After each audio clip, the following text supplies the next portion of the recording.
तो अब जो है वो थोड़ा सा ज़रा उसको पॉज लेते हैं, चैप्टर 16 की तरफ ज़रा आएँ, देखते हैं उसमें क्या है, फिर आएंगे चैप्टर 15 की तरफ वापस इंशाल्लाह माय डियर।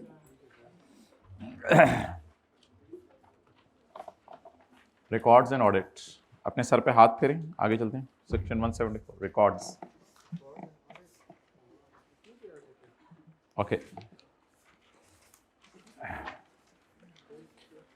एवरी जानवर शेल मेंटेन इन तुर्कमानिस्तान, लेकिन अगर टैक्स पेयर है तो इन पाकिस्तान।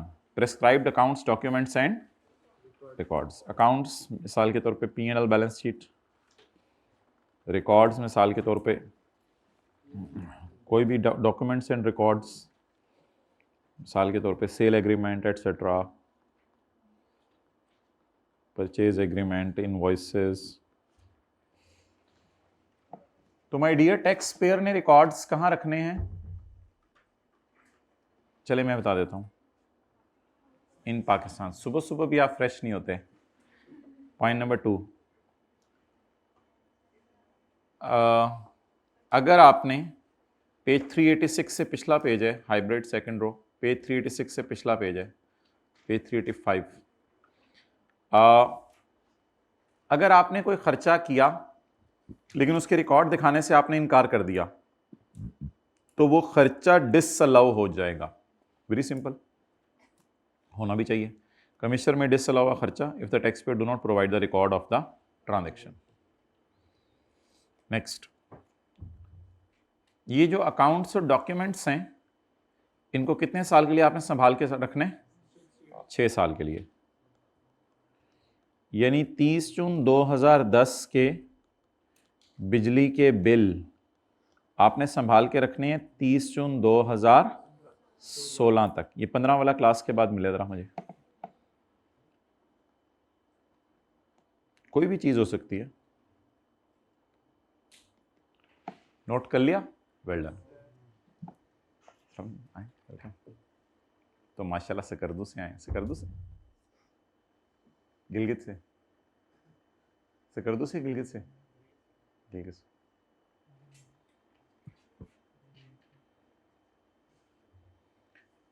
तो आपके आने से पहले ये बातें हुई कि खर्चों के रिकॉर्ड संभाल के रखने हैं। अगर खर्चे का रिकॉर्ड संभाल के ना रखा तो वो खर्चा डिसअलाउ हो जाएगा। और अगली बात ये हुई कि खर्चों के रिकॉर्ड और सारी चीज़ों के रिकॉर्ड 6 साल तक संभाल के रखने हैं। बस ये बातें हुई हैं। तो बताते हुए मुझे शर्म सी आ रही थी, इतनी आसान बातें थी। The accounts and documents shall be maintained for a period of 6 years after the end of the year to which they relate. If they relate to 2010 then we will keep them till 2016। लेकिन अगर obviously कोई court case हो गया आपके खिलाफ, तो फिर आप रिकॉर्ड संभाल के रखें जब तक कि कोर्ट का फैसला ना आ जाए। इन केस ऑफ अ प्रोसीडिंग, यानी कोई केस आपके खिलाफ हो गया, कोई हरकत आपने ऐसी कर दी, ये कर तो कोई और रहा था, आप पकड़े गए। इन केस ऑफ मैगन is known by the company, in case of a case, ओ सुभान अल्लाह, क्या फिक्रा बन गया।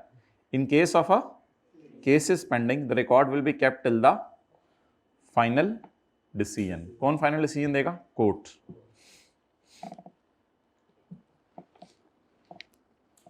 Now question is, proceeding is pending का क्या मतलब है?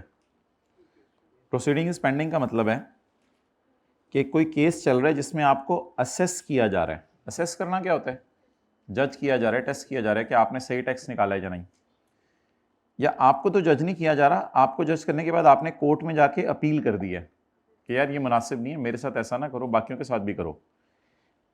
And any case before an alternate dispute resolution committee.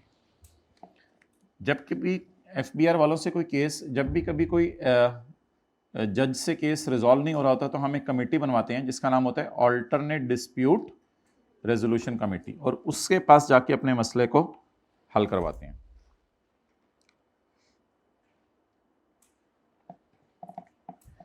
लेकिन अगर आपके पास फॉरेन इनकम है,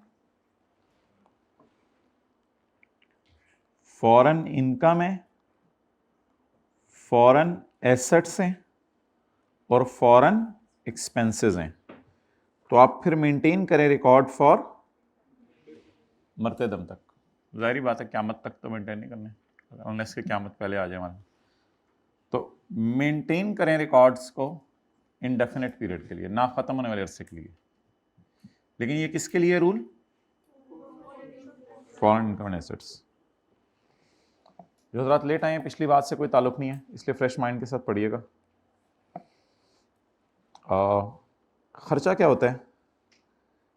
ख़र्चा एक डेबिट नेचर का आइटम है, चाहे ट्रेडिंग अकाउंट में डेबिट कर दें, चाहे मैन्युफैक्चरिंग अकाउंट में डेबिट कर दें, चाहे रिसीट एंड एक्सपेंसेस अकाउंट में डेबिट कर दें, चाहे प्रॉफिट और लॉस अकाउंट में डेबिट कर दें।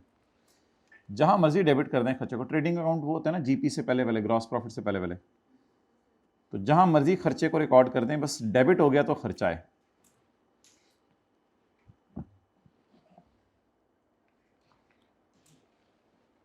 हाइब्रिड में ज़रा जल्दी आइएगा, एंड पे बैठना है, ठीक है, जल्दी करें जो भी करना है। कमिश्नर अगर चाहे किसी भी बंदे को कहे कि इलेक्ट्रॉनिक टैक्स रजिस्टर मेंटेन करे, हमने कहा ये क्यों, इसमें क्या होगा? इसमें आप स्टोर करेंगे डेटा और इजीली एक्सेस करेंगे इंफॉर्मेशन को regarding transactions that affect the tax liability. वो कौन सी ट्रांजैक्शंस होती हैं जो टैक्स लायबिलिटी को अफेक्ट करती हैं? सेल की, परचेज की, एक्सपेंसेस की, इन सबको इलेक्ट्रॉनिकली आप मेंटेन कर लें ताकि आपको ऑडिट वगैरह आसान हो जाए।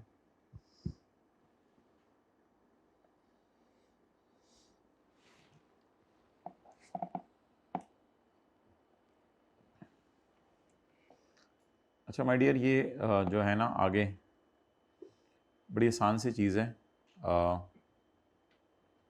कि आपने किन चीज़ों के रिकॉर्ड संभाल के रखने हैं। ये मैं आपको किसी दिन पढ़ा दूंगा। एसेट्स के रिकॉर्ड्स होने चाहिए, लाइबिलिटीज़ के रिकॉर्ड होने चाहिए, लेबर का रिकॉर्ड होना चाहिए, मटेरियल का रिकॉर्ड होना चाहिए, ये सारी चीज़ों के आपके पास रिकॉर्ड होने चाहिए। ये डब्बे आसान से हैं, किसी दिन 10-12 मिनट भी फोकस करके लगा लेंगे तो ये डब्बे हो जाएंगे। किसी दिन आप कहेंगे ना मेरा याद करने को आज दिल चाह रहा है, सुबह सुबह मैं उठा था मेरा दिल चाह था कुछ याद करूँ आज, तो उस दिन ये मैं आपको करा दूँगा। It is not a big task. जो हज़रात लेट हो गए हैं, अब जो मैं बात पढ़ाने लगा हूँ उसका पहले 10 मिनट वाली बात से कोई ताल्लुक़ नहीं है। अच्छा बताएं जी, पॉइंट 1 का मतलब? बस आप अपने रिकॉर्ड्स को कंप्यूटर पे रख सकते हैं अगर सेफ्टी मेजर्स आप इंश्योर कर लें, यानी पासवर्ड वगैरह लगा लें। तो books of accounts and records may be kept on electronic media if safety measures are ensured. कोई मसला नहीं, कंप्यूटर पे रिकॉर्ड रखें। अच्छा, केप्ट इलेक्ट्रॉनिक मीडिया, कोई मसला नहीं। अच्छा, the books of accounts and records. The books of accounts क्या होता है? P&L बैलेंस शीट वगैरह। और रिकॉर्ड्स क्या होता है? सेल, परचेज, इनवॉइस, ये वो। The books of accounts and records of a company shall be maintained, ऊपर लिखा होता kept, shall be maintained in accordance with the international accounting standards को माने, लेकिन इसको अब IFRS हो जाना चाहिए, ये बहुत पुराना लिखा हुआ है IAS, और कंपनीज एक्ट 2017। तो माय डियर, कंपनी के लिए क्या रूल है? कंपनी अपने रिकॉर्ड्स को मेंटेन करे किसकी रोशनी में? IAS की रोशनी में और कंपनीज एक्ट की रोशनी में। अजीब सी हेडिंग है, जनरल फॉर्म ऑफ बुक्स, यानी किस फॉर्म में रखें, ऐसे कुछ सवाल आ सकते हैं 2-3 नंबर का। फिर आप केप्ट बता दीजिएगा किस फॉर्म में रखें और मेंटेन भी बता दीजिएगा।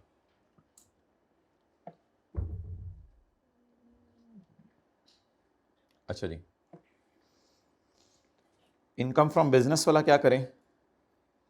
इनकम फ्रॉम बिजनेस वाला अल्लाह भला करे, ये प्लेस बिजनेस वाला रिकॉर्ड रख ले where business is carried on. लेकिन अगर आपका बिजनेस नहीं है तो फिर आप रिकॉर्ड्स कहाँ रख लें? अपने घर में रख लें, और एड्रेस हमें बता दें प्लीज, एड्रेस हमें बता दें।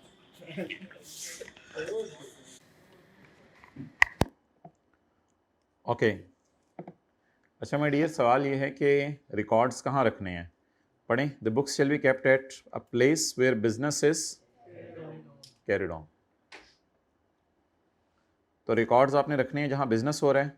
If it is carried in more than one places, ओहो ऐसा भी तो हो सकता है ना, आपके कई मल्टीपल ब्रांचेज हों, बाटा है, हश पपीज़ हैं, कई ब्रांचेज हों, the records will be kept at a principal place. फिर प्रिंसिपल प्लेस पे रख लें, और एट ईच प्लेस, या आपका दिल चाहे तो हर प्लेस पे रख लें। If separate accounts are maintained for, अगर हर ब्रांच सेपरेट अपनी अकाउंटिंग कर रही है तो हर जगह रखे, वो लूटो मचाओ हर जगह रखो।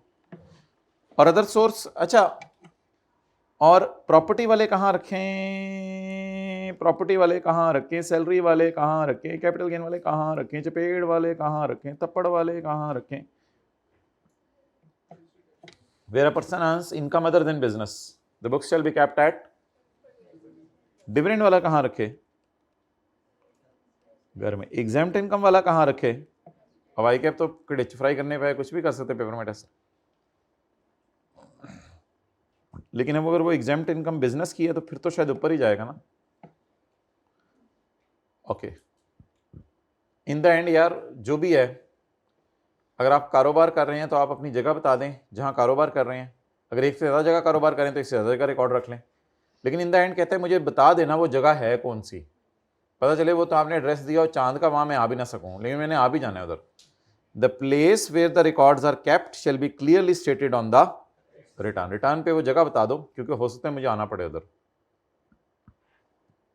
ऑडिट, पॉज करो भाई,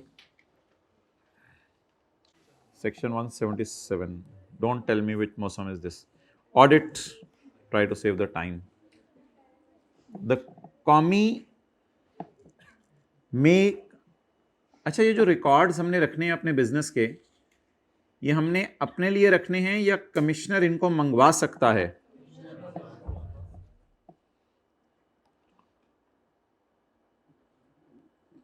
कॉमी may call for the documents, books of accounts, कॉमी मंगवाएगा,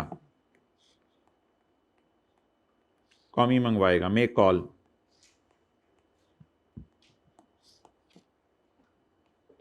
कॉमी मंगवाएगा।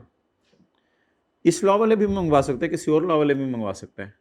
अच्छा, रिकॉर्ड इसलिए मंगवाएगा कि उस पर रख के समोसा खाएगा, फॉर कंडक्टिंग ऑडिट, पॉज करो,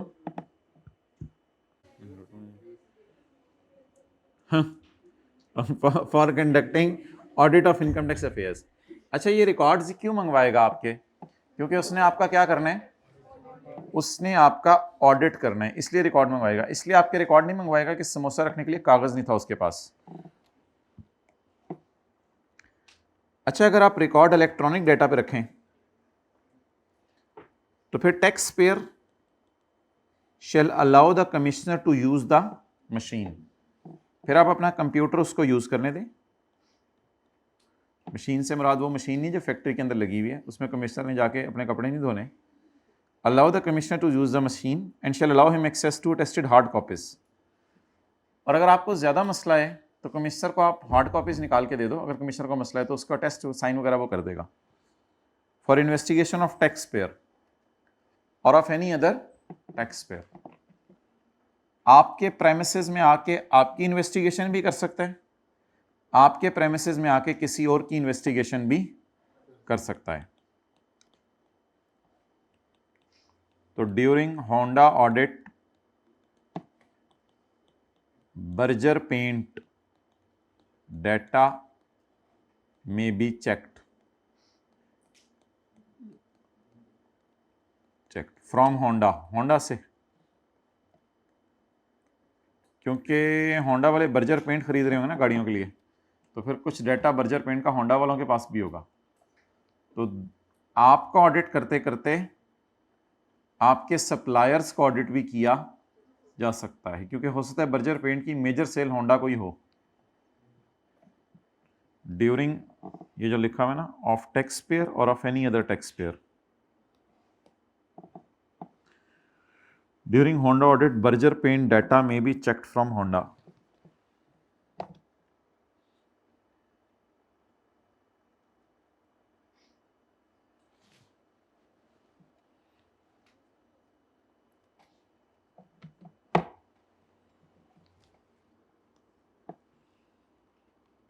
अच्छा, सबसे पहली लाइन में क्या लिखा हुआ था? मे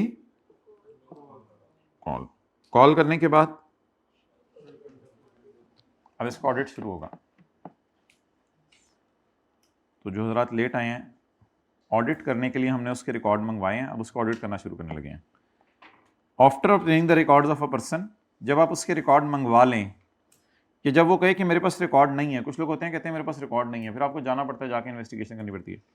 द कॉमी shall conduct audit of the personal affairs, फिर देखेगा कि इसका रिश्ता क्यों टूटा, sorry, of income tax affairs, फिर इसके इनकम टैक्स अफेयर्स को देखेगा, including examination of accounts, records, खर्चे पूछेगा कौन कौन से किए, आपके पास एसेट्स कौन सी हैं, लाइबिलिटीज़ कौन सी। ऑडिट में यही चीज़ें पूछी जाती हैं, खर्चे क्या हैं, एसेट्स क्या हैं, लाइबिलिटीज़ क्या हैं।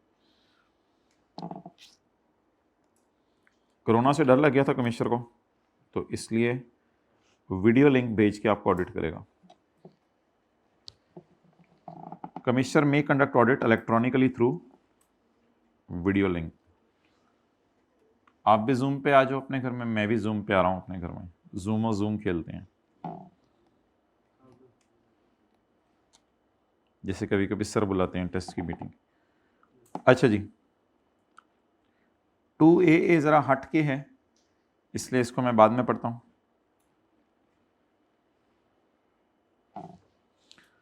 और अल्हम्दुलिल्लाह अब हमारा जो चौथी हेडिंग बनेगी वो ये बनेगी, अब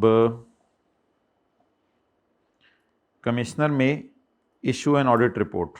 बस अब उसके अगर रिपोर्ट भेज दें, क्योंकि अल्लाह का शुक्र है इसका ऑडिट मुकम्मल हो गया। तो पहली लाइन में हमने कॉल किया था डाटा, कॉल करना क्या होता है? मंगवाना। दूसरी लाइन में हमने ऑडिट किया था, तीसरी लाइन में हमने बताया था वीडियो लिंक से भी ऑडिट हो, और छठे पॉइंट में हम बता रहे हैं बस ऑडिट रिपोर्ट आप इश्यू करो, जो मसले निकले हैं उसको बताओ क्या मसले हैं। After completion of audit the commissioner may issue an audit report. अच्छा, एक मुनासिब तरीका वैसे ये है कि ऑडिट रिपोर्ट इशू करने से पहले आप उससे पूछ लें कि ये मसले हैं, मुझे बता दो इनका तुम्हारी नज़र में क्या हल है, फिर ऑडिट रिपोर्ट इशू करें। वरना अगर आपने एकदम ऑडिट रिपोर्ट इशू कर दी, बाद में उसने एतराज़ कर दिया, तो कमिश्नर की भी फिर एक इज़्ज़त होती है, वो इज़्ज़त बेइज्जती में बदल जाएगी। तो बेहतर है कि ऑडिट रिपोर्ट इशू करने से पहले एक काम करें, after completing audit the commissioner में आफ्टर ऑब्टेनिंग एक्सप्लेनेशन, उससे एक्सप्लेनेशन लें on all issues raised in audit, फिर इशू करें ऑडिट रिपोर्ट। तो before issuing report what should you do? Obtain explanation, ये लाइन है असल में। तो ऑडिट रिपोर्ट इश्यू करने से पहले ऑब्टेन एक्सप्लेनेशन ऑब्टेन कर लें उसकी। बड़े ज़बरदस्त तरीके से आपको हाईलाइट कराया जा रहा है और अंडरलाइन बड़ा सोच समझ के। ऑडिट रिपोर्ट में क्या होगा? कंटेनिंग ऑडिट ऑब्जर्वेशंस, जो आपने ऑडिट के दौरान चीज़ें ऑब्जर्व की हैं, एंड फाइंडिंग्स ऑब्जर्वेशंस एक ही चीज़ होती है।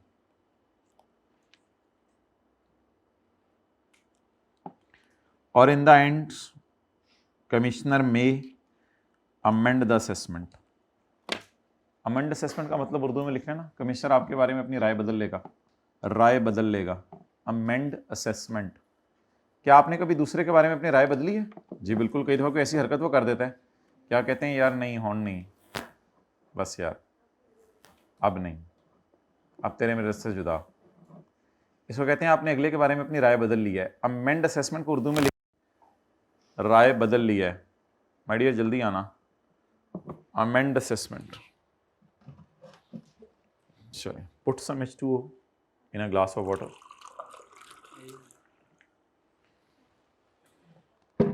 and enjoy this H2O without KMNO4, NaCl।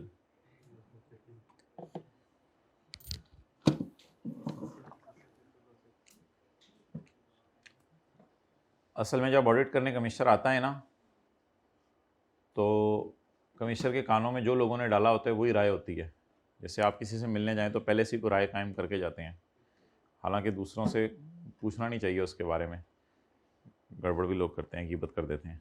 तो कमिश्नर जब आता है ना आपके पास, तो उससे पहले ही कुछ ना कुछ आपके बारे में अपनी राय बना के आया होता है। ऑडिट करने के बाद ऑब्वियसली वो राय मेंटेन तो नहीं रहती, वो राय बदल जाती है। मेंटेन भी रह सकती है, ज़रूरी नहीं कि तो अगर आप, हो सकता है आप अच्छी राय पहले बना के आए हो और ज़्यादा वर्स्ट बंदा वो निकले, और हो सकता है पहले आप सोच के आए हो कि नहीं यार ये तो बहुत ही बुरा बंदा है, और ऑडिट करके पता चले यार ये तो बहुत ही अच्छा बंदा है, तो आप राय बदल सकते हैं अपनी, कोई मसला नहीं। After issuing the audit report issue करने के बाद कमिश्नर में अगर ज़रूरी समझे, अगर ना ज़रूरी समझे तो खैर है, अगर ज़रूरी समझे तो amend the assessment.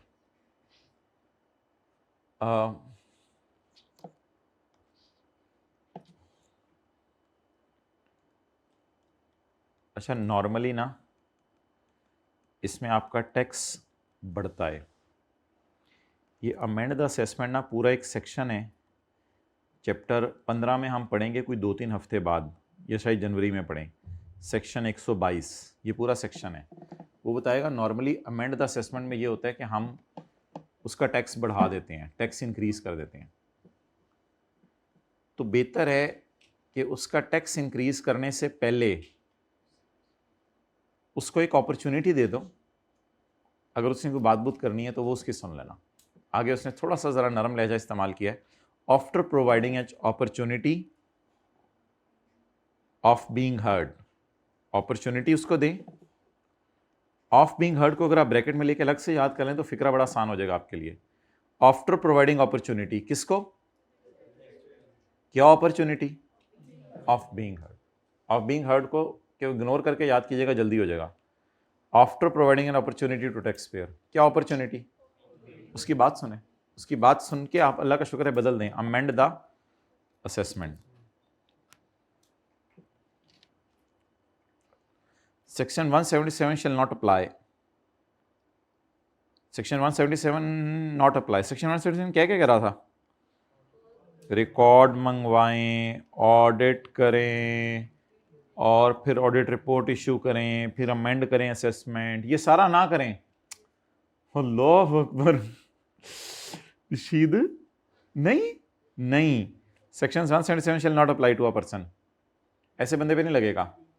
whose income tax affair have been audited in any of the preceding, अगर पिछले 4 सालों में कभी, अच्छा वैसे मुझे ये बताएं कि ऑडिट हर साल हर बंदे का होना पाकिस्तान में पॉसिबल है, इम्पॉसिबल है। सिर्फ आप इचरा के अंदर ही चले जाएं तो हज़ारों दुकानें हैं वहाँ, टाउनशिप के अंदर तो पूरी एशिया की सुना बड़ी मार्केट है, तो हर दुकानदार का हर साल कैसे ऑडिट हो सकता है, इम्पॉसिबल है। तो याद रखिएगा एफबीआर जान मार के भी पूरे पाकिस्तान के 1-2% लोगों का ही ऑडिट कर सकते हैं, इससे ज़्यादा कर नहीं सकता, इसलिए उसकी कोशिश होती है पहले बड़ी मछलियों को पकड़ा जाए जिनसे ज़्यादा टैक्स आने। तो ऑडिट करना इतना आसान काम तो नहीं है, कॉल फॉर द रिकॉर्ड्स मंगवाएं और फिर चेक करें, और वो तो बहुत लंबा काम है ऑडिट करना। तो एक बंदा ही आमतौर पर ऑडिट करने दूसरे के इदारे में चले जाए तो महीना डेढ़ वैसे ही लग जाता है, वहाँ पता ही नहीं चलता। तो इसलिए कहते हैं कि अगर आपका पिछले 4 साल में अगर एक दफ़ा ऑडिट हो गया ना तो मैं आपको तंग नहीं करूँगा, लेकिन अगर 4 साल गुजर गए हैं अब मैं आकर आपका ऑडिट कर सकता हूँ। लेकिन इस चीज़ को तो लोग मिसयूज़ कर सकते थे कि हमारा तो ऑडिट हो ही नहीं सकता 4 साल तक, अल्लाह का शुक्र है जो मर्जी करो। तो आगे उसने कहा सॉरी कमिश्नर में select a person for audit with the board approval, लेकिन बोर्ड अगर अप्रूवल दे दे तो बीच में भी तंग कर सकता है, वो कोई मसला नहीं। लेकिन जनरल रूल ज़रा पढ़ लें, बहुत बड़ी रिलैक्सेशन है ये, माने ना माने बहुत बड़ी रिलैक्सेशन है। सेक्शन 177 लगेगा ही नहीं, किस बंदे पे नहीं लगेगा, ये इसी तरह बच्चा लेट आ रहा है और रोज़ाना टीचर उसको मारने को तैयार है, बच्चा कहते हैं पिछले 4 दिनों में अगर एक दफ़ा मार पड़ गई है तो होने नहीं, अब एक दफ़ा ये दिन पूरे होने दें, उसके बाद अगर मैं रोज़ाना लेट आऊँ तो मारें, लेकिन फिर 4 दिन दोबारा नहीं मारना, चाहे मैं लेट भी आऊँ। बहुत बड़ी रिलैक्सेशन है। Section 177 shall not apply to a person whose affairs have been audited in any of the 4, पिछले 4 सालों में अगर एक साल भी आपका ऑडिट हो गया तो इस साल ऑडिट नहीं होगा। लेकिन एक्सेप्शन है ना, एक्सेप्शन है, कोई बड़ी मछली हो वो बहुत ज़्यादा तंग कर रही हो तो पकड़ लें उसको फिर, लेकिन फिर कमिश्नर को किसकी इजाज़त लेनी पड़ेगी, बोर्ड की।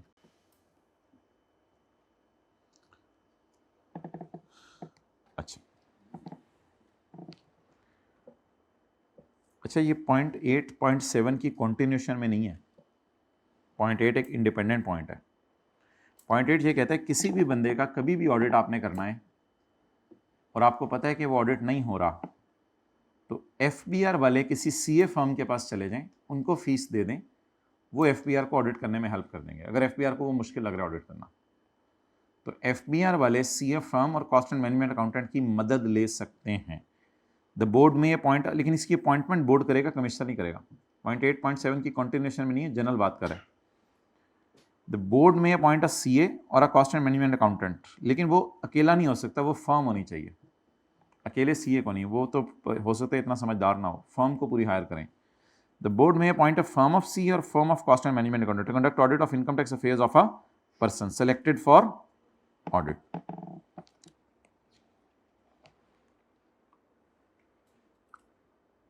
Appoint a firm to conduct audit of a person selected for audit। Board may appoint firm, क्यों अपॉइंट करेगा firm? To conduct audit, audit करने के लिए किसका? Of a person selected for. अच्छा, उसको सिलेक्ट कमिश्नर ने किया या बोर्ड ने किया, इससे कोई फर्क नहीं पड़ता। तो आपको पता है कभी कभी रिश्ता मिस सिलेक्ट करते हैं, कभी अब्बू करते हैं, इससे कोई फर्क नहीं पड़ता, हो तो जाता है ना। इफेक्टिव तो बाय द कमिश्नर और the board. The scope of the audit, scope of the audit से क्या मुराद है? Depth. The depth of the audit shall be determined by board on a case to case basis. Saturday को lecture ले रहे हैं ना बच्चे, संडे आराम से याद करेंगे इसको बैठ के। Okay, any person employed as above, किसकी बात हो रही है? नहीं नहीं नहीं, फर्म की या बोर्ड की नहीं, फर्म की। बल्कि इसी तरह कर लेना, इन दोनों की तरफ क्यों करना, बल्कि इसको इस तरह कर लेते हैं, एनी फर्म। फर्म भी तो पर्सन है, एओपी पर्सन है, कंपनी पर्सन है।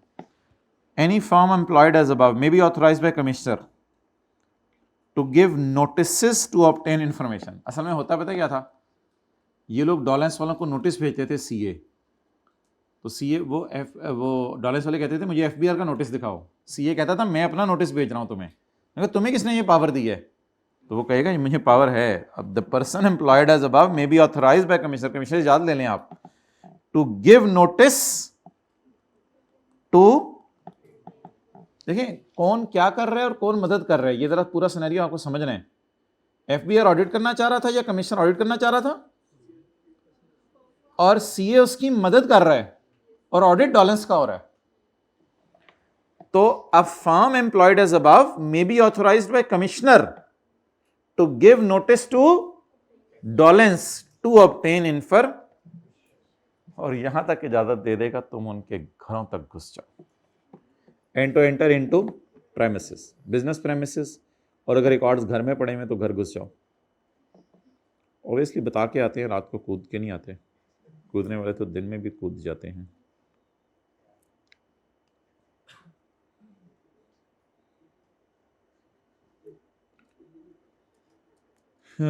ये लोग ऑडिट करने आ गए, तो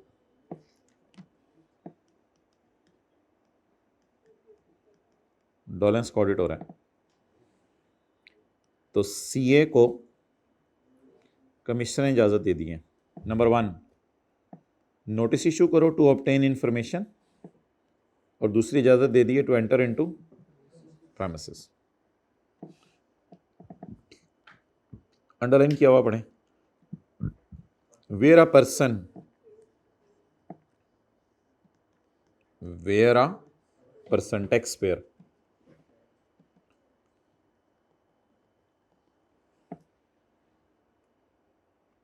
where a person fails to produce before commissioner or a firm of CA the accounts, documents and records।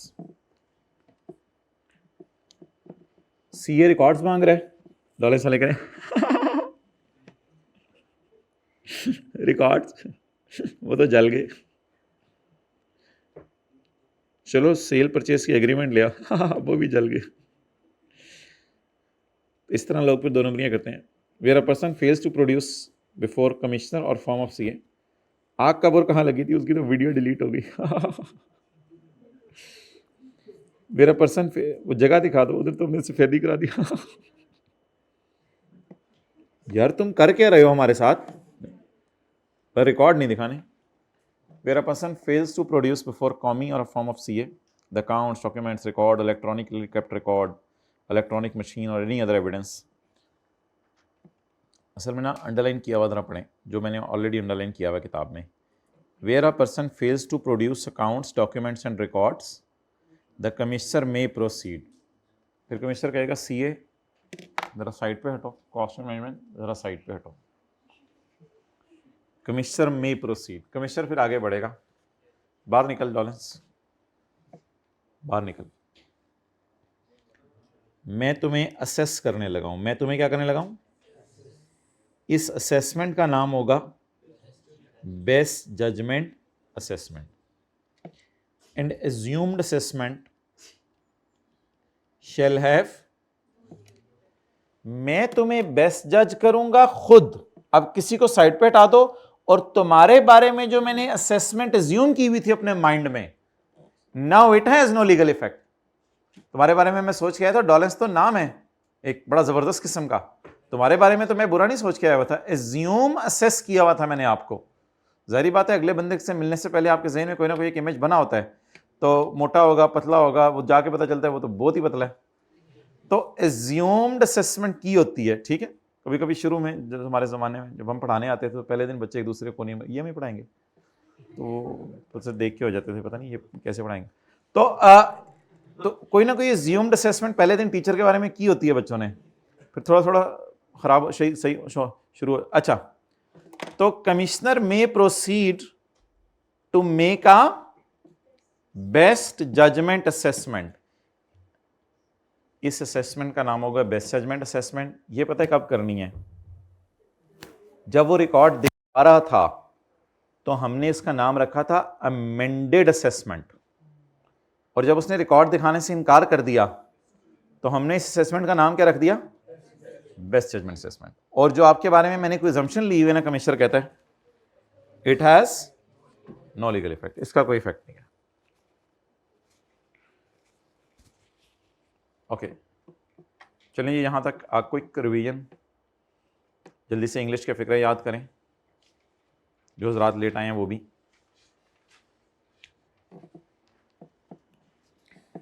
आपने अपने accounts, documents and records Pakistan में रखने हैं। कमिश्नर आपको खर्चा माइनस नहीं कर, अच्छा इतना आसान चैप्टर था, आप खुद भी पढ़ सकते थे। कमिश्नर आपको खर्चा माइनस नहीं करने देगा अगर आप रिकॉर्ड दिखाने से इनकार कर दें। ये जो आपने अकाउंट्स एंड डॉक्यूमेंट्स हैं 6 साल के लिए संभाल के रखने हैं, जिस साल थे उस साल से आगे 6 साल। लेकिन अगर प्रोसीडिंग पेंडिंग चली जाए कोर्ट में तो फिर आप कोर्ट के फैसले का इंतज़ार करें। कोर्ट से मुराद ये है कि या आपको असेस करने आए हुए हैं वो, या आपने अपील कर दी हुई है उनके खिलाफ, या कोई ऑल्टरनेट डिस्प्यूट रेजोल्यूशन कमेटी आपके खिलाफ फैसला सुना रही है। लेकिन अगर आपकी फॉरेन इनकम है, फॉरेन एसेट्स हैं और फॉरेन एक्सपेंसेस हैं, फिर 6 साल की लिमिट नहीं है, फिर आपको मरते दम तक रिकॉर्ड संभाल के रखने पड़ेंगे। खर्चा वो होता है जो डेबिट हो गया होता है, ये तो सादा सी बात है। अगर आपके कमिश्नर चाहे तो आपको ये भी कह सकता है कि आप एक इलेक्ट्रॉनिक रजिस्टर मेंटेन करो। उसमें क्या होगा? उसमें आप ट्रांजैक्शन की सेल, परचेज और खर्चे रिकॉर्ड करेंगे। ये आगे हमने नहीं पढ़ा।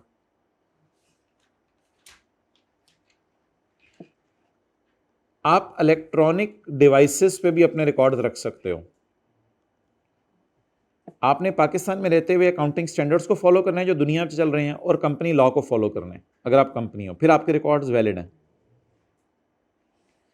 अगर आप बिजनेस इनकम कमा रहे हो तो आपने अपने रिकॉर्ड्स बिजनेस प्रेमिसेस में रखने हैं, record sale, purchase, rent agreement. और अगर आप बिजनेस एक से ज़्यादा जगहों पे कर रहे हो तो हेड ऑफिस में रखने हैं, प्रिंसिपल प्लेस, सबसे बड़ी जगह हेड ऑफिस में अपने रिकॉर्ड रख लेना। और अगर आप हर जगह के लिए अलग अलग अकाउंट्स मेंटेन करते हो तो फिर हर जगह आप अपने रिकॉर्ड्स रख लेना, कोई मसला नहीं।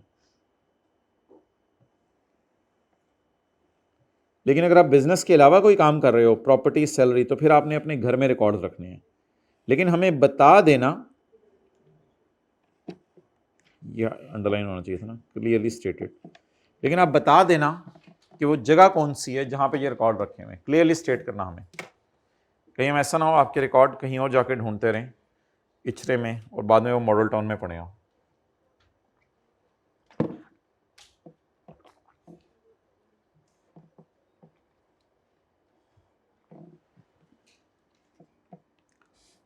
कमिश्नर मंगवाएगा आपसे डॉक्यूमेंट्स वगैरह और इनका करेगा ऑडिट। लेकिन अगर आपने कंप्यूटर पे रिकॉर्ड रखे हुए हैं तो फिर आप कमिश्नर को मशीन इजाज़त इस्तेमाल करने की इजाज़त देंगे और साथ ही आप उसे हार्ड कॉपीज़ भी देंगे चीज़ों की। और कमिश्नर अगर चाहे तो 6 सालों के बाद भी रिकॉर्ड नहीं मंगवा सकता। Commissioner shall not call for the records after 6 years. 6 सालों के बाद वो रिकॉर्ड नहीं मंगवा सकता। रिकॉर्ड्स मंगवाने के बाद वो आपको ऑडिट करना शुरू करेगा, जिसमें वो खर्चे, एसेट्स और लायबिलिटीज के बारे में पूछेगा। वीडियो लिंक भी भेज सकते हैं। जैसे ही ऑडिट मुकम्मल होगा, कमिश्नर आपसे एक्सप्लेनेशन मांगेगा चीजों की, फिर आपको ऑडिट रिपोर्ट भेजेगा, ये मैंने कहा था। और ऑडिट रिपोर्ट इश्यू करने के बाद कमिश्नर आपके बारे में अपनी राय को बदल लेगा, लेकिन इसका नाम बेस्ट जजमेंट नहीं रखेगा, इसका नाम अमेंड द असेसमेंट रखेगा। लेकिन आपको एक दफा अपॉर्चुनिटी देगा अगर आपने कुछ बोलना है। अगर आपका ऑडिट पिछले 4 सालों में हो गया तो इस साल आपका ऑडिट नहीं होगा। लेकिन अगर कमिश्नर बोर्ड से याद ले ले तो फिर कोई मसला नहीं। अगर बोर्ड को मसला है तो सीए या कॉस्ट मैनेजमेंट की फर्म हायर कर लें, वो ऑडिट करेंगे आपका। Scope of the audit, depth of the audit फिर बताई जाएगी, कितनी डिटेल में करना है ऑडिट।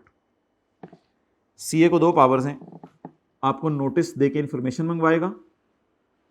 ज़ाहिर बात है, नोटिस दे के कहेगा P&L ले आओ, बैलेंस शीट ले आओ, फलां चीज़ ले आओ, और आपके प्रेमिसेस में एंटर होगा। लेकिन अगर आप सीए और कॉस्ट मैनेजमेंट का उनके साथ पंगा करने की कोशिश करें तो कॉमी में प्रोसीड, फिर कमिश्नर आ जाएगा बीच में, फिर कहेगा ठहर जा रहा हूँ, बस अब तुम लोग साइड पे हटो, अगर ये ज़्यादा पंगे कर रहे हैं ना। तो मैं इसके बारे में एक अच्छी सी राय बनाता हूँ अपने जहन में, बेस्ट जज करेगा। असल में होता ही है कि जो लोग अपने रिकॉर्ड दिखाने से इनकार करते हैं, फिर कमिश्नर बैंक स्टेटमेंट्स उनकी मंगवाता है, क्योंकि वो तो छुपी हुई चीज़ नहीं है, वो तो बैंक से मिल जानी है। तो फिर उसको सामने रख के आपके बारे आपको जज करता है। बहरहाल ये बेस्ट जजमेंट असेसमेंट पता है क्या है, ये इंशाल्लाह हम 35-40 मिनट लगा के सेक्शन 121 कभी पढ़ा तो वहाँ पढ़ेंगे। और अब जो कमिश्नर ने आपके बारे में अपने माइंड में सोचा हुआ था ना, इसको बदल लेगा, क्योंकि वो पता नहीं, वो तो गलत चीज़ ही सोच के आया था, निकला कुछ और है। बड़ी मछलियों को पकड़ने के लिए स्पेशल ऑडिट होगा। बोले, बड़ी मछलियों को पकड़ने के लिए स्पेशल ऑडिट होगा। ये स्पेशल ऑडिट क्या होगा?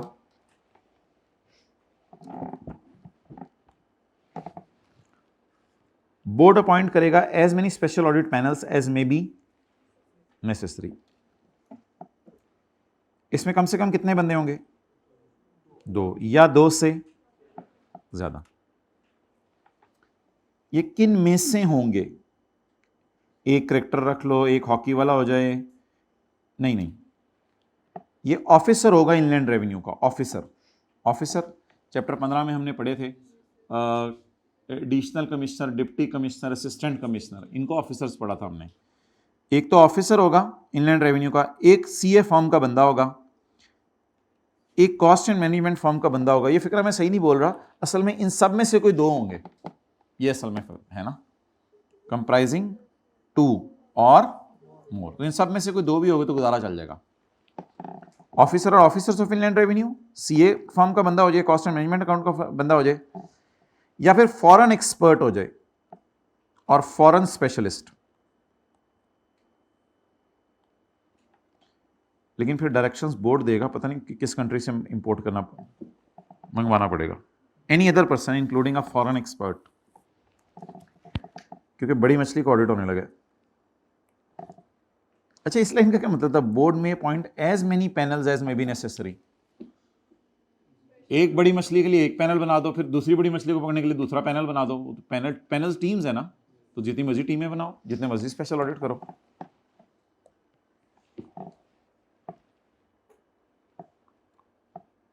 भाई ये जो है ना, ये छोटे लेवल का बंदा है, ये फॉरेन एक्सपर्ट और स्पेशलिस्ट है। ये उसका बाप है टैक्स ऑडिट एक्सपर्ट।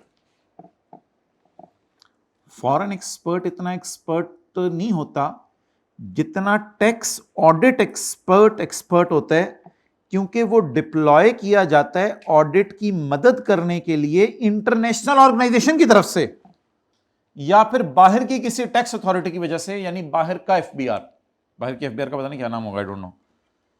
तो tax audit expert, foreign expert का समझ ले बाप होता है, ये इंटरनेशनल टैक्स इदारों ने रखे होते हैं बंदे, फिर इनको मंगवा ले ताकि ऑडिट जरा प्रॉपर तरीके से हो सके। Deployed under audit assistance programme of international tax organisation और टैक्स अथॉरिटी आउटसाइड पाकिस्तान। यानी सब लोगों को क्यों बुलाया? To conduct an including forensic audit, detailed audit होता है काफी डीप डाउन जाके। किस चीज का ऑडिट होना है बंदे का? वो बोले of income tax of any person and scope of audit shall be determined by board और commissioner on a case to case basis. ये तो इधर भी लिखा हुआ था, scope of audit shall be determined by board on a case to case basis. ये line तो इधर भी लिखी हुई थी, conduct audit of income tax affairs of any person. ये लाइन तो इधर भी लिखी हुई थी, conduct audit of income tax affairs of any person. ये वही लाइनें एज इट इज ऊपर वाली चल रही हैं। लेकिन ये ऑडिट किसका होने लगा? किसी बड़ी मछली का। इसके लिए क्या बन रहा है? Special audit panel.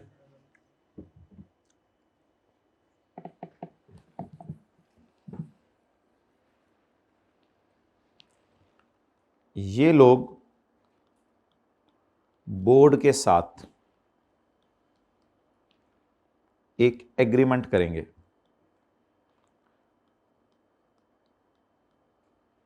ऑफिसर नहीं, क्योंकि ऑफिसर तो बोर्ड का ही एम्प्लॉय है ना। ये लोग बोर्ड के साथ एक एग्रीमेंट करेंगे कि अल्हम्दुलिल्लाह हम सारी इंफॉर्मेशन को कॉन्फिडेंशियल रखेंगे, किसी को बताएंगे नहीं। ये बोर्ड के साथ एग्री करेंगे, फिर ही बोर्ड इनको करेगा, और अगर इन्होंने एग्रीमेंट ब्रेक किया फिर इनके लिए मसला है। तो बोर्ड के साथ ये लोग एग्रीमेंट करेंगे। If a member is not an officer of inland revenue, यानी इनमें से कोई है, फिर बी से ई, तो the person shall be included in team if an agreement of confidentiality has been entered into। अच्छा, ये एग्रीमेंट किस किस के दरमियान करवाना है? Between the board and the person, या अगर बाहर के मुल्क से आया हुआ वो बंदा तो between the board and the international tax organization, या board and the tax authority. इसके और बोर्ड के दरमियान एग्रीमेंट होगा, या इसके और बोर्ड के दरमियान एग्रीमेंट होगा, या इसके और बोर्ड के दरमियान एग्रीमेंट होगा। और अगर कोई बाहर से बंदा आया तो इससे एग्रीमेंट नहीं होगा, फिर या इससे एग्रीमेंट होगा इदारे लेवल पे, या इससे एग्रीमेंट होगा। आई होप शायद क्लियर होगी आपको बात। उस बंदे के दरमियान और बोर्ड के दरमियान एग्रीमेंट होगा, या international tax organisation tax authority से एग्रीमेंट होगा। और ये एग्रीमेंट किस लिए जरूरी है? ताकि डेटे की कॉन्फिडेंशियलिटी। आगे बच्चों वाली बातें लिखी हैं। Special audit panel shall be headed by chairman. अच्छा, चेयरमैन इनका कौन होगा? चेयरमैन, माय डियर, चेयरमैन यही होगा। चेयरमैन नीचे वालों में से कोई नहीं बन सकता। इसको चेयरमैन होगा, यानी इसको कुर्सी दे दी जाएगी, बाकियों को जमीन पर उठा दिया जाएगा।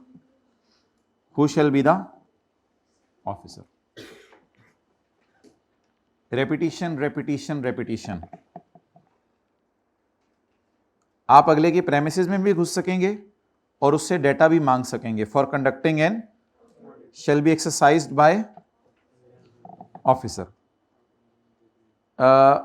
आमतौर पे ऑफिसर ही प्रेमिसेस में एंटर होगा और इंफॉर्मेशन मांगेगा। इसको काट दें। आमतौर पे ऑफिसर ही एंटर होगा, क्योंकि ये बड़ी मछली हैं। इनके प्रेमिसेस में फिर अगर सीए शीए को भेज दिया तो मसला हो सकता है, लेकिन आगे जाके हो सकता है वो गुंजाइश निकाल दे। तो इधर इसने ऑफिसर को एंटर करा रहा है। पीछे किसकी इजाजत से कौन एंटर हो रहा था? बोर्ड की इजाजत से सीए वगैरह, और वो भी एंटर हो रहे थे।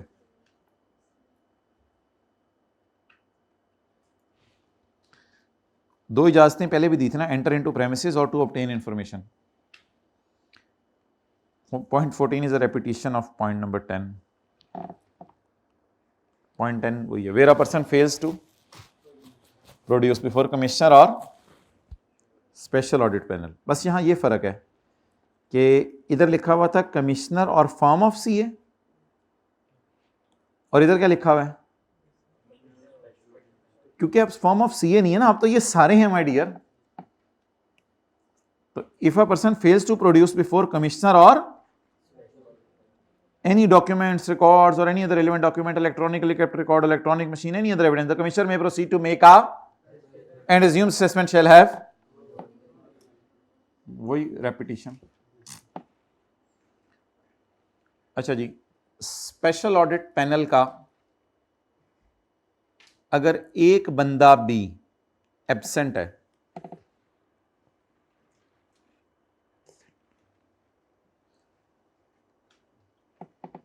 तो कोई नहीं, ऑडिट करें। यानी अगर स्टूडेंट में से कोई एक एब्सेंट है तो कोई नहीं, टीचर क्लास पढ़ाए। लेकिन अगर टीचर ही नहीं है फिर मसला है। तो अगर चेयरमैन ही नहीं है तो फिर आप जरा रुक जाएं, अभी चेयरमैन को आने दें। लेकिन अगर चेयरमैन के अलावा बाकी कोई नहीं आया किसी दिन, खैर है यार, फिर ऑडिट चलाएं, खैर है।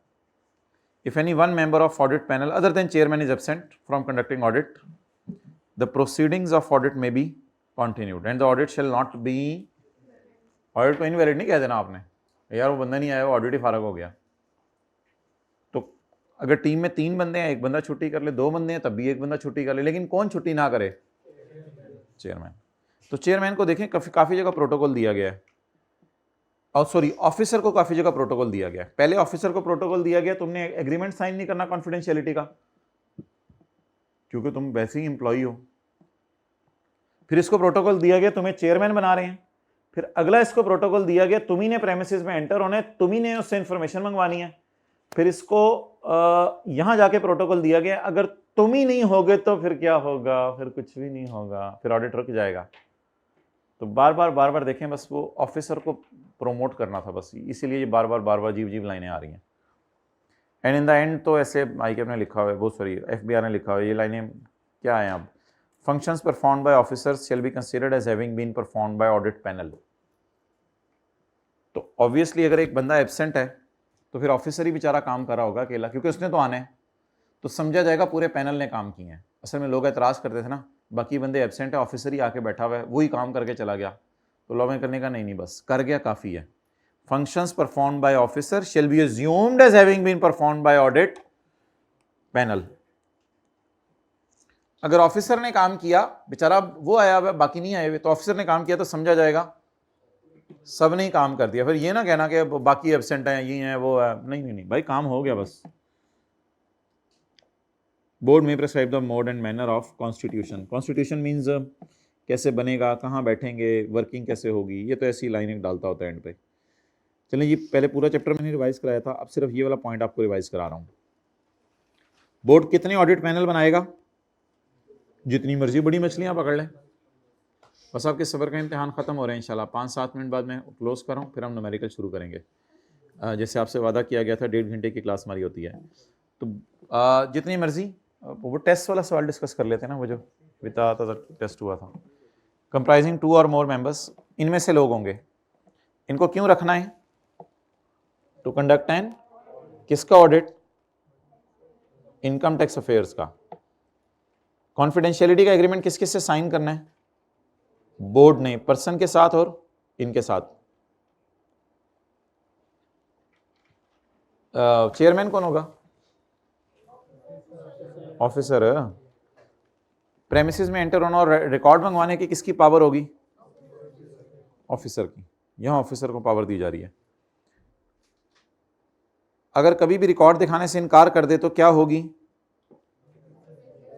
Best judgement assessment. अगर कोई एक छुट्टी पे है चेयरमैन के अलावा तो ऑडिट को जारी रखो, लेकिन फिर क्योंकि वही ऑडिट कर रहा है बेचारा ऑफिसर, तो समझ लिया जाएगा सारों की तरफ से हो गया, खैर है, नो प्रॉब्लम। ओके, आगे चलें। बोर्ड में prescribe the mode, manner and constitution. अच्छा जी, ये एक नया सेक्शन आया हुआ है कि नादरा ने बोर्ड को टैक्स पेयर का डाटा देना है। हालांकि टैक्स पेयर कह सकता है ये मेरा कॉन्फिडेंशियल डाटा है, क्योंकि नादरा वाले तो सब बीवी बच्चे सबके बेफॉर्म बनाते हैं, एक एक चीज़ उनके पास होती है, घर का पता होता है, सब कुछ, दादे का नाम, पता नहीं क्या क्या सारा रिकॉर्ड उनके पास होता है। तो ये एक नया कॉन्सेप्ट है कि नादरा ने रिकॉर्ड शेयर करने हैं किसके साथ, बोर्ड के साथ। नादरा आइडेंटिफाई भी कर सकते हैं इनकम्स जिस पे टैक्स नहीं लगा। वो कई दफ़ा ऐसा होता है कि नादरा वाले को हल्का फुल्का सवाल पूछते हैं, यार ये आपके घर किधर है, इस जगह पे, यार आप तो गरीब बंदे लगते हो, तो फिर वो बता देते हैं यार मैंने यहाँ यहाँ चीज़ें कमाई थी। तो बड़ा रेयर है अभी तो नादरा के सिस्टम में, लेकिन कल कल को होते नादरा वाले ऐसे सवाल पूछने शुरू करें कि उनके पास इनकम्स का डाटा आ जाए टैक्स पेयर का, तो NADRA will identify incomes which are not assessed. NADRA ऐसी इनकम्स भी पकड़ सकता है। नादरा कोई बाजी नहीं है जहाँ आप ID कार्ड बनवाने कर कोई गए हो, बड़े हो गए ना माशाल्लाह। नादरा ने पहला काम ये करना है, आइडेंटिफाई करनी है इनकम्स और फिर इंडिकेट करना है टैक्स कि इसका टैक्स कितना बनता है। FBR अपना काम नादरा से करा रहा है क्योंकि नादरा विली है, विल है। Indicative tax shall be communicated by FBR to tax payer. फिर FBR को जब नादरा बताएगा तो फिर नादरा जब FBR को फिर बताएगा इतना टैक्स है, तो FBR किसको बताएगा, टैक्स पेयर। कौन बता रहे हैं, क्या बता रहे हैं, इंडिकेटिव टैक्स। कौन, FBR को। FBR किसको बता रहे हैं, क्योंकि FBR को किसने बताया है, नादरा ने। बंदे दो किस्म के होंगे। अच्छा बच्चा क्या करेगा, दे देगा टैक्स, और कोई ऐसा बच्चा हो जो बुरा बच्चा हो, वो टैक्स नहीं देगा। कुछ लोग टैक्स दे देंगे, कुछ नहीं देंगे। तो payment shall be considered as an, तो पेमेंट समझ लिया जाएगा अमेंडेड असेसमेंट। अमेंडेड असेसमेंट वही, अब आपके बारे में राय बदल ली जाएगी, लेकिन अब ये राय अच्छी वाली है, अल्लाह का शुक्र है।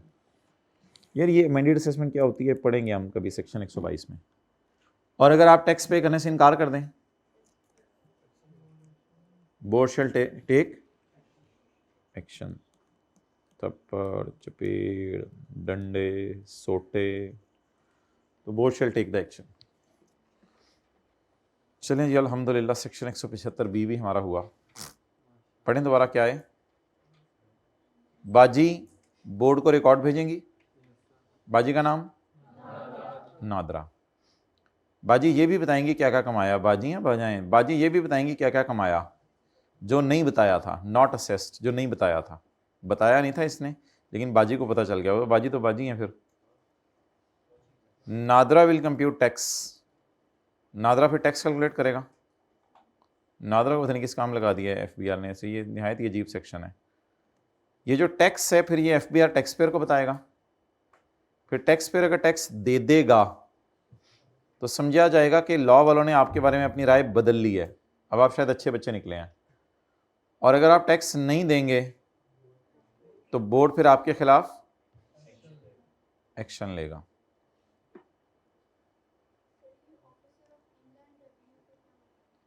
ऑफिसर ऑफ इनलैंड रेवेन्यू का क्या मतलब है,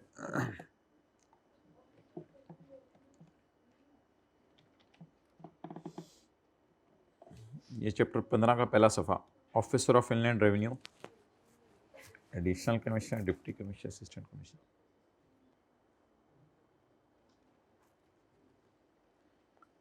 द बाजी, बिस्मिल्लाहिर्रहमानिर्रहीम, द बाजी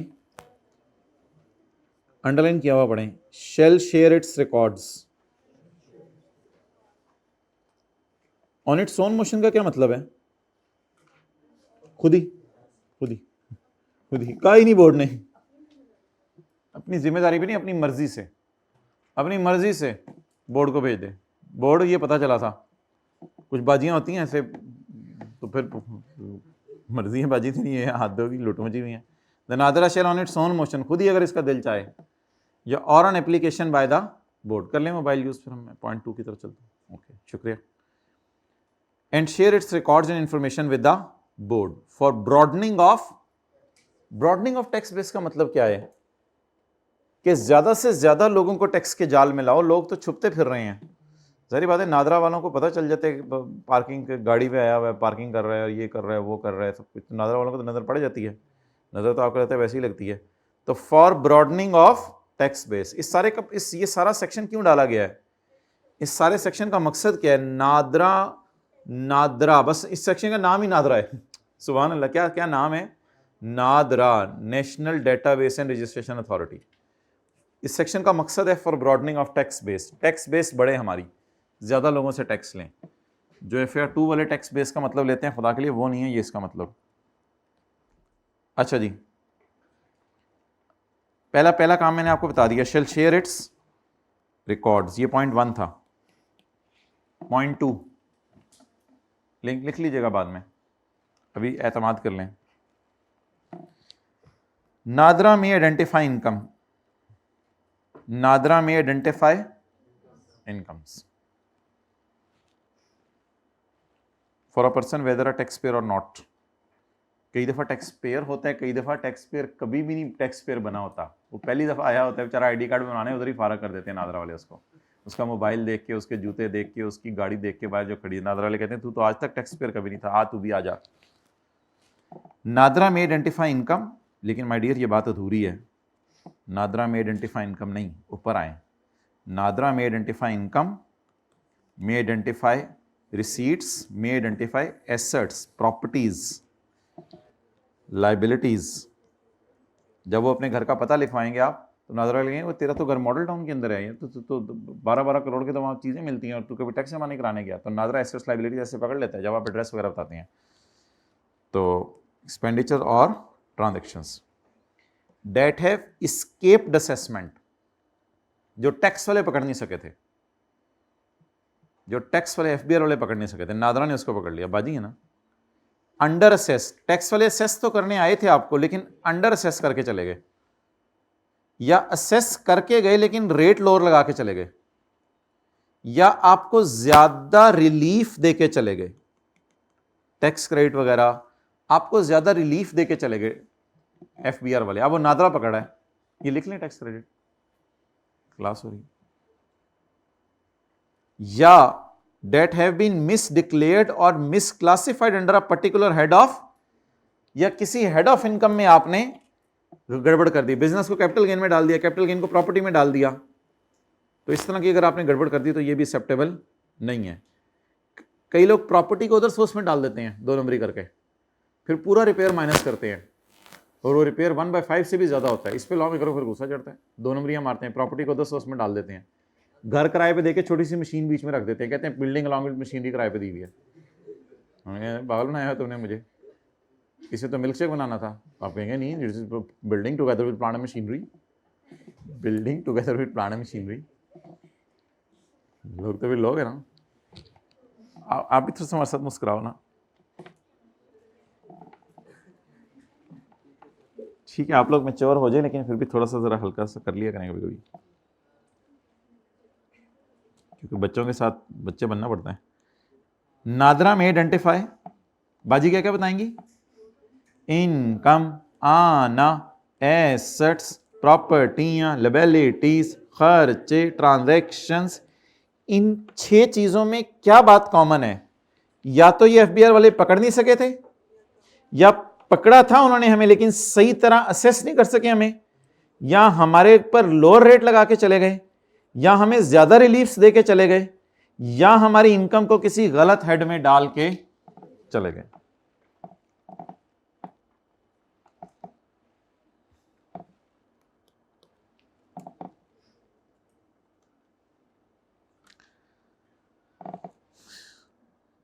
the NADRA may compute income and tax. अब फिर इनकम और टैक्स कंप्यूट करेगा, खाली टैक्स नहीं, ऊपर इनकम भी लिखा हुआ है my dear. NADRA may compute income and tax of anyone using artificial intelligence, AI, Meta. अच्छा, यूजिंग आर्टिफिशियल इंटेलिजेंस, मैथमेटिक और स्टेटिस्टिकल मॉडलिंग और एनी अदर मॉडर्न डिवाइसेस और कैलकुलेशन मेथड्स आने वाले होंगे कुछ दुनिया में, इसलिए उसने डाल दिया यहाँ पे कुछ तरीके आने वाले हैं जिसमें टैक्स लोगों के खुद निकल रहे होंगे। इधर हमें डाटा दिया हुआ नहीं निकल रहा होता पेपर में, वो आर्टिफिशियल इंटेलिजेंस से निकल रहे होंगे। तो चलिए मैं अपनी बात कर रहा हूँ, मैं आप लोगों की बात नहीं कर रहा, दिल पे ले लेते हैं। और एनी अदर मॉडर्न डिवाइस और calculation method. Okay, the indicative income and tax liability computed by NADRA shall be notified by board to relevant person. ये तो पढ़ा है हमने। The indicative tax shall be communicated by board to tax payer. फिर tax payer को बता देंगे पुत्र तू पकड़ा गया और बाजी ने पकड़ने में हेल्प किया। The indicative tax and liability computed by NADRA. ये इंडिकेटिव पता है क्यों बार बार लफ्ज़ यूज़ करें? क्योंकि ये फाइनल नहीं है। अभी टैक्स पेयर इस पर एतराज़ करेगा, फिर इसको सही करेंगे हम, इसलिए बार बार इंडिकेटिव मीन्स इंडिकेशन दे दी है, आगे देखेंगे क्या करना है। बार बार इंडिकेटिव का लफ्ज़ यूज़ करें। The indicative income and tax liability computed by बाजी shall be notified by board to the person and the person shall have the option to pay the tax. अब आप टैक्स पे कर दें, बस अब खत्म करें बात। टैक्स पे करें on such terms conditions installments discounts. Terms को एग्री कर लें, कंडीशंस बना लें, किस्तें बनवा लें, लेकिन बस जान छुड़ाएं आप बोर्ड से। डिस्काउंट ले लें, रेप्राइव्स रिलेटिंग टू पेनल्टी। पेनल्टी के वेवर को कहते हैं ना, पेनल्टी और डिफॉल्ट सरचार्ज माफ़ करा लें, रेप्राइव्स माफ़ करा लें, पेनल्टियाँ और डिफ़ॉल्ट सरचार्ज माफ़ करा लें। पेनल्टी क्या होती है? जुर्माना वगैरह। और डिफ़ॉल्ट सरचार्ज क्या होता है? लेट पेमेंट पे इंटरेस्ट। तो डिफ़ॉल्ट सरचार्ज होता है लेट पेमेंट पे इंटरेस्ट। लिख लें, आप भी सीए कर रहे हैं बाकी। डिफ़ॉल्ट सरचार्ज, लेट पेमेंट पे इंटरेस्ट।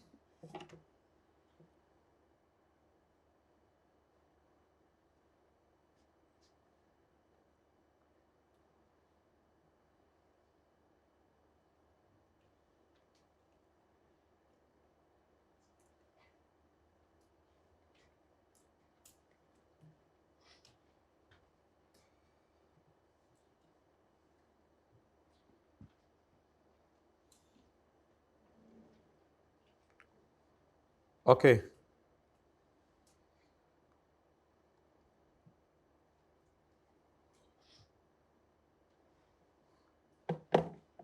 नेक्स्ट माय डियर, इधर पढ़ लें। Indicative income and tax computed by NADRA shall be notified by board to the person. The person shall have the option to pay the tax on such terms, conditions, installments. बंदा वो tax pay करेगा।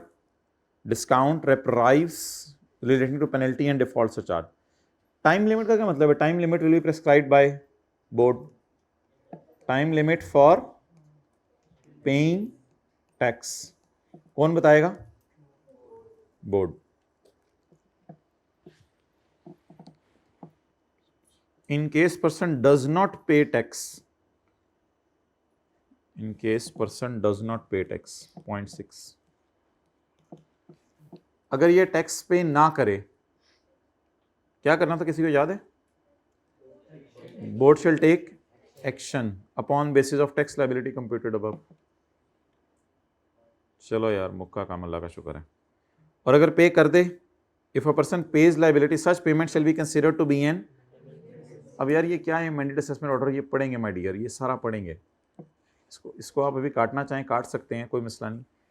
इसको paper में नहीं लिख के आना। अब आप ये नोट कर लें सारा। 1 2 3 4 नहीं 3 तो नहीं अभी है, 3 पढ़ाता हूँ अभी। 1 2 4 5 6 7 1 2 4 5 6 7 1 2 4 5 6 7।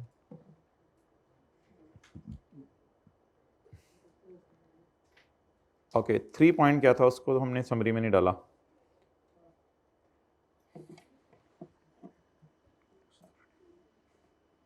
The board may use information communicated to it by NADRA. Board information को इस्तेमाल करे जो नादरा ने दी है। मे यूज भी कर सकते हैं एंड मे फॉरवर्ड। ओ तेरी खैर, बोर्ड अपने लिए भी यूज कर सकता है और किसी और इनकम टैक्स अथॉरिटी को भी दे सकता है जो उसके इलाके में है, यानी कमिश्नर, चीफ कमिश्नर, सबको। ये इनकम टैक्स के ही बंदे होते हैं। इनकम टैक्स अथॉरिटी से मुराद उधर FBR वाले ही हैं। तो बोर्ड खुद भी यूज़ कर ले और अपने बाकी दफातर को भी यूज़ करने दे इंफॉर्मेशन। तो बोर्ड यूज़ भी करेगा इस इंफॉर्मेशन को और फॉरवर्ड भी करेगा। चलें, ये याद करें माय डियर। अच्छा, ये हमारा पॉइंट रह गया। ये इंशाल्लाह लेक्चर 73 में करेंगे। ये जो sectoral benchmark ratios 2A 2AA 2 double A रह गया हमारा। अच्छा जी, याद करें, दा नादरा खुद ब खुद या बोर्ड की रिक्वेस्ट पे रिकॉर्ड शेयर करेगा बोर्ड से ताकि ज्यादा लोग टैक्स दें। नादरा आइडेंटिफाई करेगा 5 चीजें अगर इनमें ये मसले थे। The board may use and forward such information to income tax authority, किसी और को नहीं, पाकिस्तान क्रिकेट बोर्ड नहीं। नादरा इनकम भी निकालेगा, नादरा टैक्स भी निकालेगा। उधर नहीं, नादरा को क्या बना दिया, तो काम एफबीआर के हैं, चलो ले रहे। Using artificial intelligence, mathematical and statistical modelling और अदर मॉडर्न डिवाइसेस। ये जो इनकम और टैक्स है जो नादरा कंप्यूट करेगा, बता दिया जाएगा बोर्ड की तरफ से उस बंदे को, और बंदे के पास अब कोई ऑप्शन नहीं है सिवाय इसके कि वो टैक्स दे। हाँ, किस्तें बनवा ले, पेनल्टीज माफ करा ले, डिफॉल्ट चार्ज माफ करा ले, डिस्काउंट ले ले, लेकिन दे सही टैक्स 0.6। और अगर वो बंदा फिर भी टैक्स नहीं देता तो बोर्ड आपके खिलाफ एक्शन ले लेगा। और अगर आप टैक्स दे देते हैं तो अल्लाह का शुक्र है आपके बारे में अपनी राय बदल लेंगे और शायद अब राय यहाँ अच्छी बन जाएगी। इस किस्म की कोई बात है। टेस्ट वाला क्वेश्चन किताब में है तो निकाल लें, है ना किताब में। मैंने आपको बताया था लेटेस्ट 2 अटेम्प्ट्स आखिरी पेजेस पे हैं बुक की। लेटेस्ट 2 अटेम्प्ट्स, ये सवाल था ना, इस तरह का कुछ सवाल आया था। ओके, अच्छा जी, ये टेस्ट में सवाल आया था, पता नहीं कौन सा टेस्ट था, टेस्ट नंबर 8। तो अपनी किताब के आखिर में देखें, ये क्वेश्चंस अवेलेबल हैं आपकी किताब के आखिर में। जमशेद और सुल्ताना अल्हम्दुलिल्लाह दोनों का एक ही जितना कद है, और सुल्ताना का नाम नहीं डाला, जमशेद ने अपना नाम डाल के केमिकल की एक कोई पार्टनरशिप बना ली है, which is engaged in the manufacturing and supply of industrial chemicals. नहीं मिलेगा अल्हम्दुलिल्लाह, ये नहीं मिलेगा आपको। The following information has been extracted from जेसीज रिकॉर्ड। इनको भी ढूंढ दें, हमें आप पे नहीं मिल रहा, हम क्या उसको ढूंढ के दें। चैप्टर 23 के बाद अगला सफाई सुना है। Following information: sales, cost of sales, GP, admin and selling expenses, finance cost and other income, profit before tax. चले माय डियर, मार्क कर फड़ लो ते वेखते रहो यार, मैंने नहीं नोट करने देना, आपने बस टेस्ट अपना समझ लिया, आप मार्क कर रहे हैं। Income from business, profit before tax कितना है? Leave it. You people relax. Oh no, not at all now. You will must relax. Have a relaxing nap, please, in this class.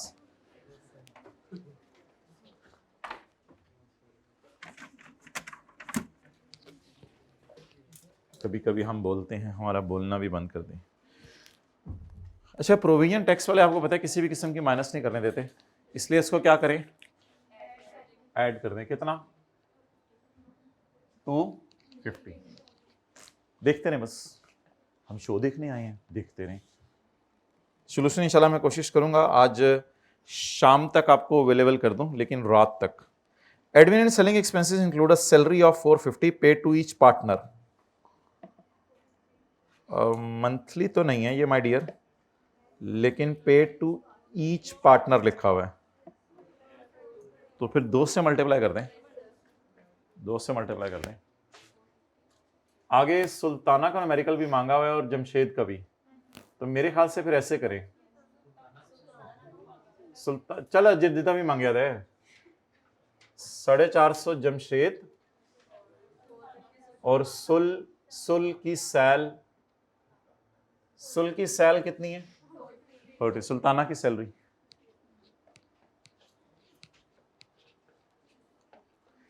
Interest पे किया partners को उनके capital पे। ये तो भी वो परसों वाले सवाल में पता नहीं कि चंद दिन वाले, काफी 5-6 दिन पहले में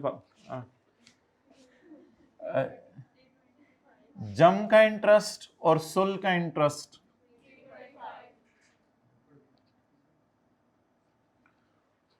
कोई कह रहा है मैंने इसको 12 से मल्टीप्लाई कर दिया था मंथली समझ के, कोई कह रहा है मैंने दोनों पार्टनर की इसी तरह किया था आप लोगों ने। तो अल्हम्दुलिल्लाह आप लोगों में तो मुझे एतमाद है, कम से कम जो इधर बैठे हुए हैं और जो ऑनलाइन वाले माशाल्लाह घरों में हैं। अदर इनकम में बैड डेट रिकवरी पड़ी है 225 की। पहले इसको तो निकालें ना, इसको तो निकालें, 200। इनकी मैंने नेचर इसलिए लिख लिया कि इनको डिविजिबल इनकम वाली वर्किंग में लेके जाना है। तुम्हें याद हो कि ना याद हो, मुझे याद है वो ज़रा यार मुझे लगता है आई कैसे ऐसे सवाल बन गया गलती से, इतना सवाल ही काम का बना लिया करे। जेसी हैड प्रीवियसली रिटर्न ऑफ, कभी पेपर में बैठे हो तो फिर पता चले। अच्छा ठीक है, हम चांद पे गए हुए थे सीए करने। जेसी ने इस बैड डेट को राइट ऑफ किया था पिछले साल, पिछले से पिछले साल, और अब उसके खिलाफ केस कर दिया था। उस वक्त टैक्स वालों ने 3 लाख माइनस करने दिया था। तो बैड डेट रिकवरी कितनी है? 220, where the bad debt recovery is greater than the difference between actual bad debt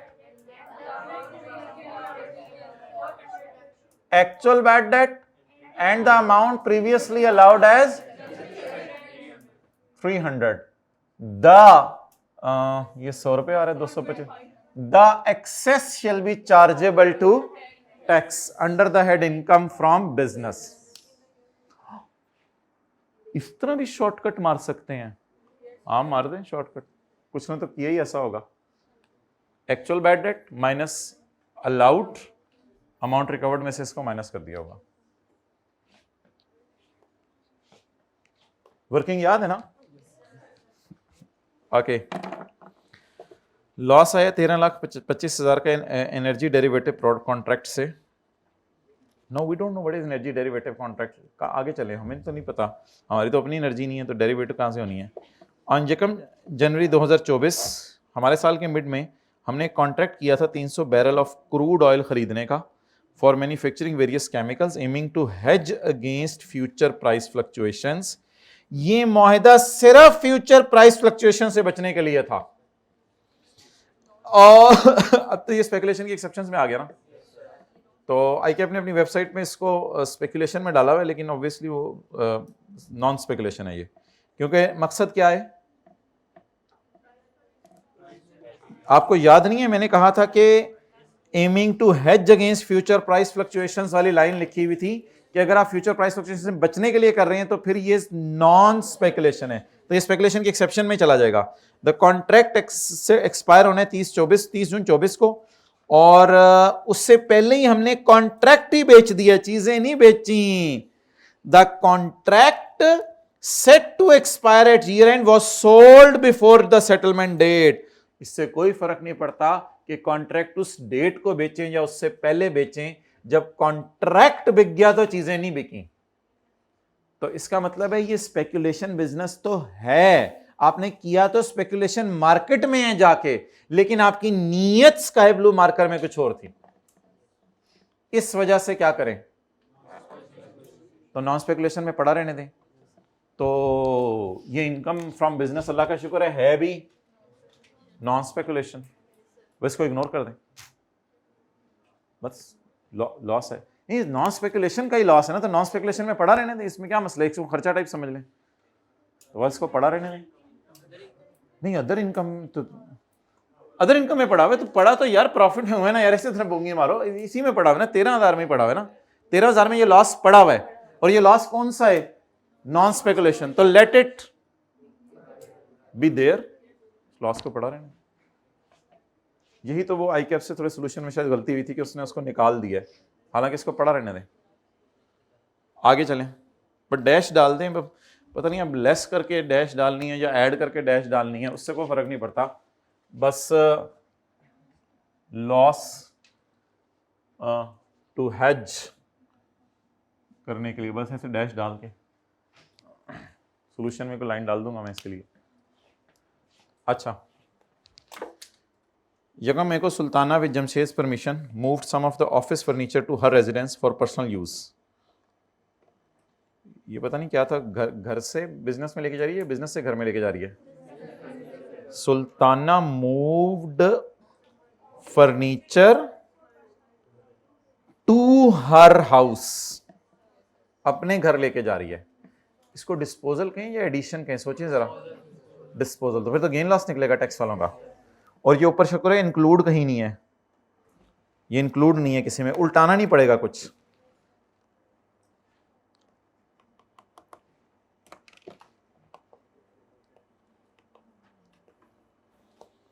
ये तो इंक्लूड था ना, उल्टाना पड़ा, इंक्लूड था उल्टाना पड़ा, इंक्लूड था उल्टाना पड़ा, इंक्लूड था, ये किसी में इंक्लूड नहीं है। तो बस सिंपल तरीके से इसका जो करना चाहिए वो करें। मार्केट में इसकी कीमत कितनी है? 20 लाख, और खरीदा कितने का था? 1 जुलाई 2021 को। तो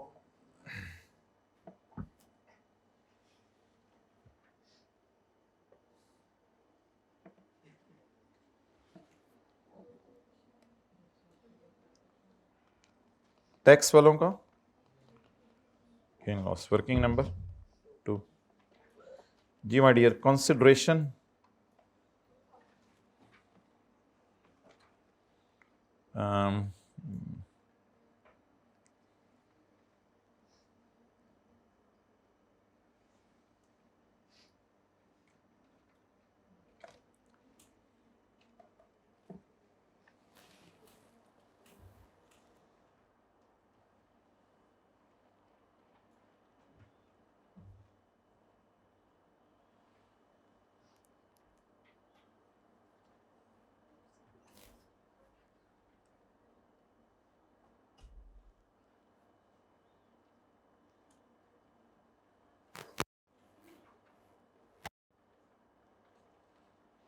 ये था ना स्पेकुलेशन में जो लाइन हमने पढ़ी थी, टू गार्ड अगेंस्ट लॉस वाली।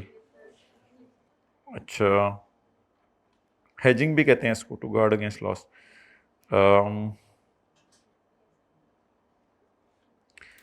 If a business asset is put to personal use, it's consideration shall be the fair value. चलो, it's consideration shall be the fair value, section 77 का 3। जी कंसिडरेशन कितनी है भाई? 2000। लेकिन मेरे ख्याल से एक वर्किंग और करनी पड़ेगी, वर्किंग नंबर 3। मुझे काम करने दें, मैं ट्राई करता हूँ, अगर हो गया तो बल्ले बल्ले, ना हुआ तो शल्ले शल्ले। मुझे चाहिए 2024 का गेन, तो मैं इसे 30 जून 23 तक डेप्रिशिएट कर देता हूँ। बिल्डिंग के लिए 10, कंप्यूटर के लिए 30, बाकी सब के लिए 15। क्या ये मैंने याद तो नहीं किया होता, तुम्हें देना चाहिए वैसे। ये तो मैंने लेटेस्ट अटैम्प्ट ही खोली हुई है। ओह ये चीज़ मेरे अजीज मैं याद भी नहीं करके गया हुआ था, अल्लाह का शुक्र है पेपर में आ गया। और दिया भी फर्नीचर का हुआ है यार, खीर आई क्या, कितने पास करने में तुला हुआ है। शुक्र है मुझे रेट याद नहीं था, ये दे दिया। बाकी सवाल नहीं हो रहे, वो अलग बात है मेरे से। अच्छा, तो मेरे ख्याल से थोड़ा सा शॉर्टकट लगा लें, मैनुअली WDV निकालने की बजाय। खरीदा कितने का है? 16 लाख का। इसको 85% से मल्टीप्लाई करेंगे तो ये 30 जून 22 की बीवी आ जाएगी। इसको फिर दोबारा 85% से मल्टीप्लाई करेंगे तो ये 30 जून 23 की बीवी आ जाएगी, और मैंने 30 जून 23 की ही बीवी मुझे चाहिए। 1156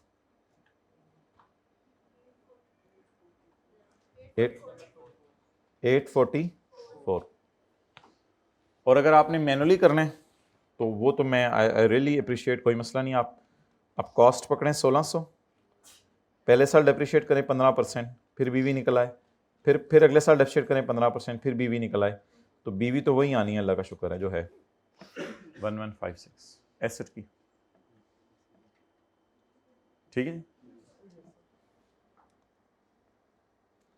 sorry if something hurts you. Okay, information related to Sultana. Okay, Sultana, so you're telling about something about yourself. I don't want to know anything about you. आगे चलते हैं। लिखा है I don't want to know anything about Sultana. So अब इसका numerical solve करना है। किसका? सुल्ताना का नहीं भाई पुत्र, जमशेद केमिकल का तो पहले फारग कर दें। जी माय डियर, वो पान लगा टैक्स वालों का गेन। वर्किंग 2 से 844। प्यार से कहीं साथ वाले को छोटे, कैलकुलेशन कर। 15544। Jamshed chemicals, AOP income and tax thereon, income from business 15544। तू तो थले आ। taxable income 15544 tax। ये कैसे कैलकुलेट किया हुआ है? 1610000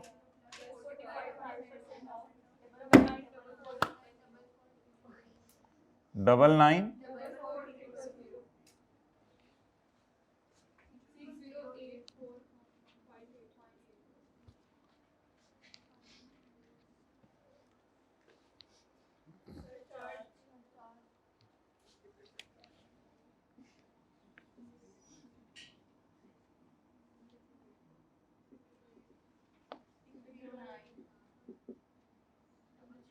यार थोड़ा सा मुझे अपनी कर लेने दिया करो रिवाइज, बच्चों को पढ़ाना होता है अच्छे से।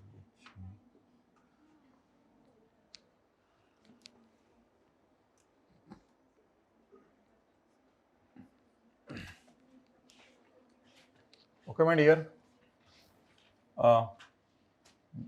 जम सुल टो, जम सुल टो, सैलरी जम की, सुल की, इंटरेस्ट जम का, जुल का, सुल का। ये उठानी होती है माय डियर, ये ना उठा लीजिएगा, ये उठानी होती है।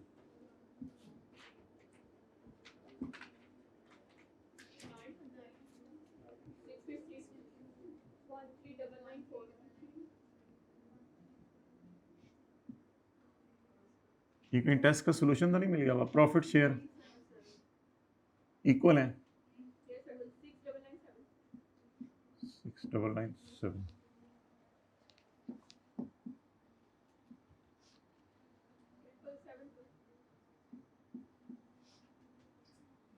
ਰਸ਼ੀਦ ਗੱਲ ਵੱਧ ਗਈ ਹੈ, ਨੋਟ ਕਰਨਾ ਪਏਗਾ। ਜਿਹੜੇ ਸ਼ੁਰੂ 'ਚ ਇਹਨਾਂ ਨੇ ਕਿਹਾ ਸੀ ਨਾ ਨੋਟ ਨਾ ਕਰੋ, ਨਾਲ ਨਾਲ ਗੱਲ ਵੱਧ ਗਈ ਹੈ, ਨੋਟ ਕਰਨਾ ਸੀ ਨਾਲ ਨਾਲ। ਚਲੋ ਮਰਜ਼ੀ ਹੈ ਇਹਨਾਂ ਦੀ। I will allow these people to take a pic. Okay? You have done what I have said. This is now ready? Samyullah, ready? Okay.